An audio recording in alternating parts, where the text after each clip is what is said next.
Okay. Hello दोस्तों, आप सभी को वेलकम करता हूं और एक मेरी नई वीडियो में। बहुत दिनों के बाद इस वीडियो को मैं बना रहा हूं। एंड जब मैंने वीडियो बनाना लास्ट वीडियो मेरी थी, इस बुक का ही रीडिंग कर रहा था, thinking fast and slow by the Daniel Kahneman. इस बुक की रीडिंग कर रहा था, लेकिन चैप्टर कोई और थी, मतलब चैप्टर कोई को अलग था। लेकिन आज हम चैप्टर रीडिंग करने वाले हैं 26 चैप्टर। आई थिंक जो मेरी लास्ट वीडियो थी वो पार्ट 3 की कुछ कौन सी चैप्टर थी मुझे याद नहीं अच्छे से, लेकिन अभी जो मैं रीडिंग कर रहा हूँ वो पार्ट 4 की जो चैप्टर नंबर 26 है। तो इस चैप्टर की जो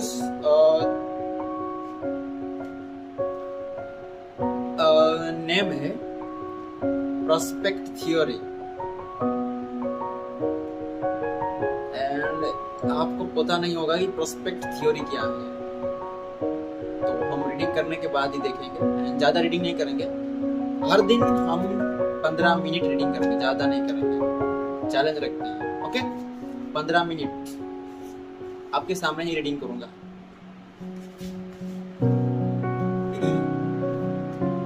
प्रोस्पेक्ट थ्योरी, चलो शुरू करते हैं।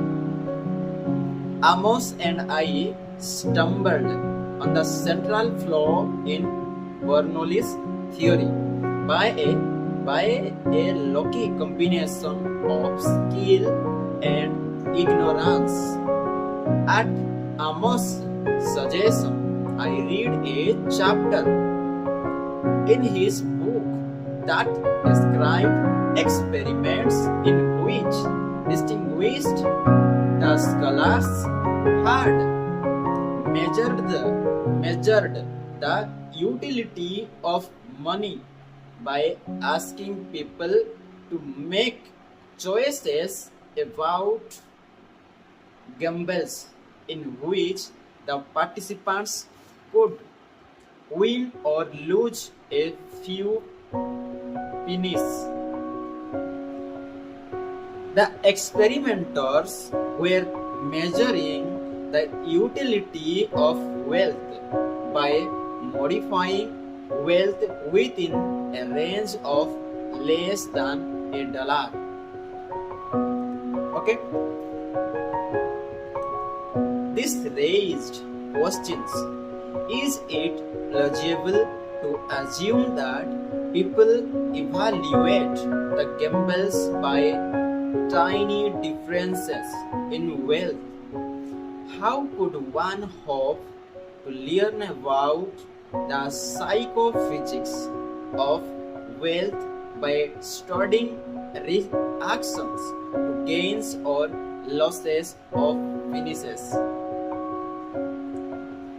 Recent developments in psychophysical theory suggested that if you want to study the subjective value of wealth, you should ask direct questions about wealth, not about change of wealth. I did not know enough about utility theory to be blinded by respect for it, and I was puzzled when Amos and I met the next day. I reported my difficulties as a bug thought, not as a discovery. I fully expected him to set me straight and to explain why the experiment that had puzzled me made sense after all.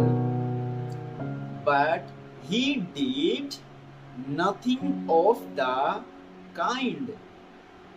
The relevance of the modern psychophysics was immediately obvious to him.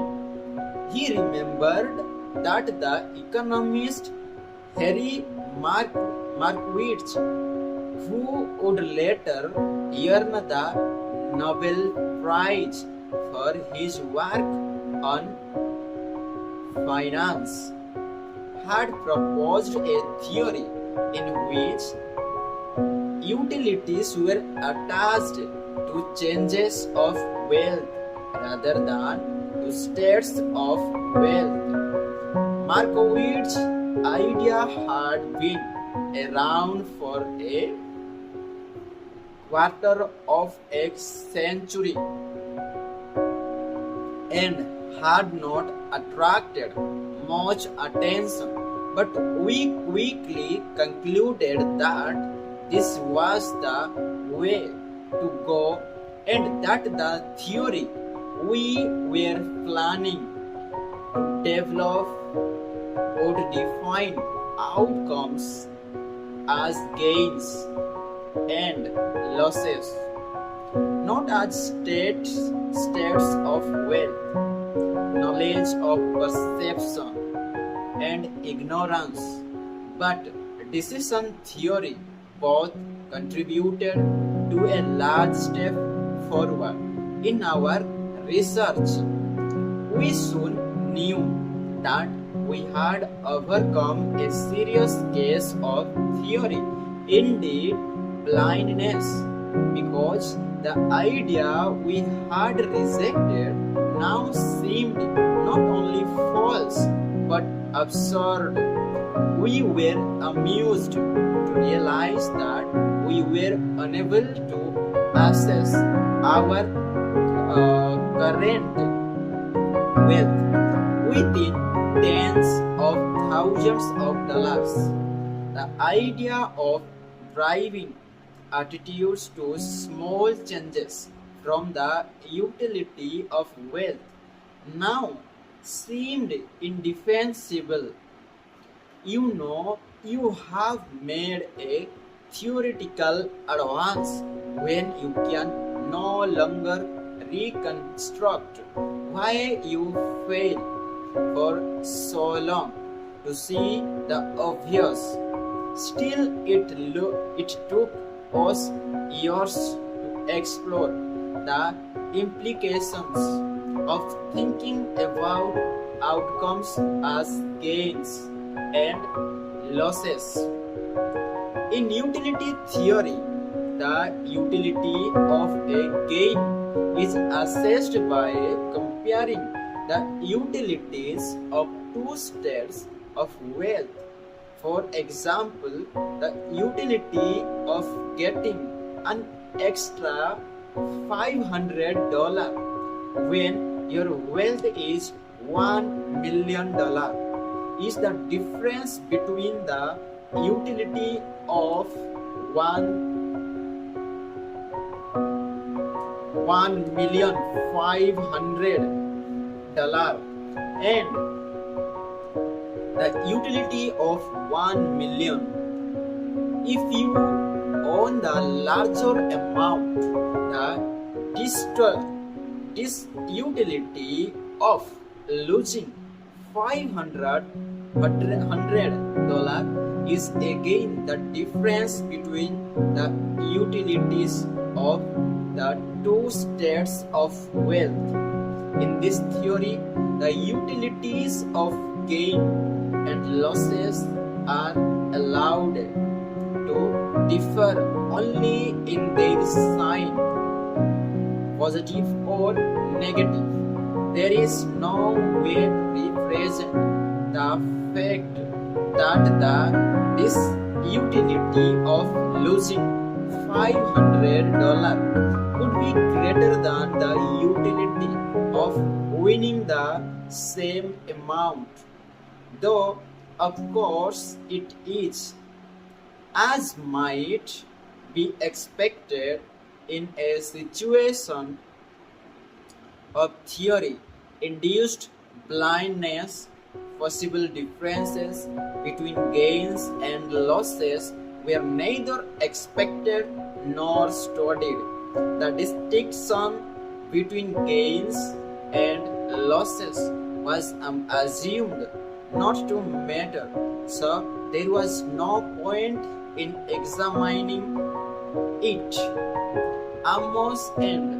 I did not say immediately that our focus on changes of wealth opened the way to an exploration of new topic. We were mainly concerned with differences between gambles with high or low probability of winning. One day, Amos made the casual suggestions, how about losses? And we quickly found that our familiar risk aversion was replaced by risk-seeking when we switched our focus. Consider these two problems. Problem 1. Which do you choose? First, get $900 for sure or 90% chance to get $1,000. Problem 2. Which do you choose? Loss $900 for sure or 90% chance to lose $1,000.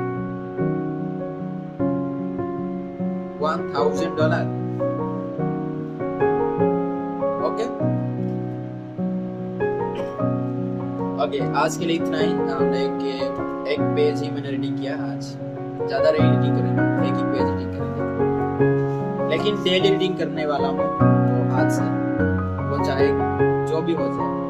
And एक time fix करते हैं, उस time में मेरी videos upload में होगी। तो अगर मैं इस वीडियो को जो टाइम में मैं अपलोड करने वाला हूँ उस टाइम पे डेली अपलोड करने वाला हूँ। ओके, तो यही है मेरी लाइफ स्टाइल भी कह सकते हैं। Okay, thank you guys and okay thank you Krishna ji को भी कहेंगे। थैंक यू कृष्णा जी, जिन्होंने भाई कौन सी सिचुएशन, कौन सी जगह से कहाँ तक लाए हैं वो मुझे। And I can't imagine and I can't forget him. And कभी-कभी ऐसे ख्याल भी आते हैं कि अगर क्या हो जाएगा अगर मैं उन्हें भूल जाता हूँ, ऐसे कुछ ख्याल भी आते हैं, लेकिन I never forget, उन्हें कभी नहीं भूलते, उनके बगैर तो कुछ है ही नहीं। ओके, थैंक यू सभी को एंड थैंक यू, बाय, मिलते हैं और एक नई वीडियो के साथ। और इसके इस नेक्स्ट जो टॉपिक है इसकी है, देखो मैं लास्ट में क्या क्वेश्चन किया था, लास्ट में 2 क्वेश्चन है। प्रॉब्लम 1 ये है कि which do you choose? Get $900 for sure or 90% chance to get $1,000। और सेकंड प्रॉब्लम यह है कि which do you choose? आप $900 लॉस या 90% चांस है कि आप उसमें $1,000 आप लॉस कर सकते हो।